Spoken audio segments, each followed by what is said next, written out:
In part 1 of our 3-part series, Too Good to Be True, we started with the creation account in Genesis to try and get a glimpse of who the Christian God is. Now, keep in mind that Genesis is actually written to be poetry, so not everything is supposed to be taken literally. Genesis 1:1 starts off by saying, "In the beginning, God," asserting that God exists. We're not trying to answer how God exists, but who God is. And we can learn a lot just by looking at the first chapter.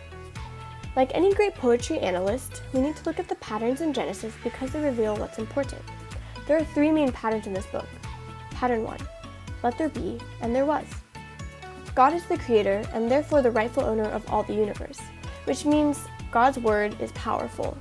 He just has to say, let there be this, and it will come into existence.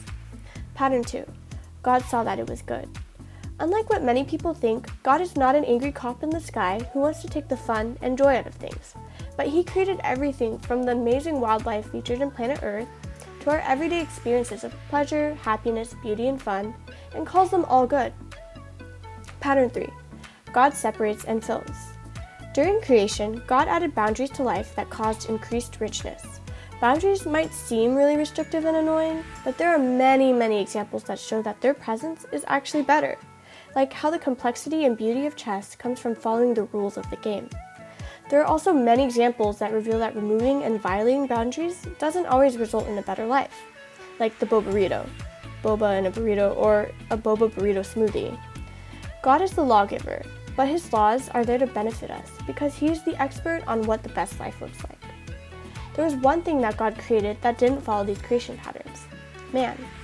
It turns out that all of creation was for mankind. Like a parent with a child, man was created to love and be loved by God, which is why every single one of us deep down inside longs for love. So this is where we're at. Man, created to be in a relationship with God in a paradise that God created for him. But something has gone wrong since then, and that's what we're talking about this week.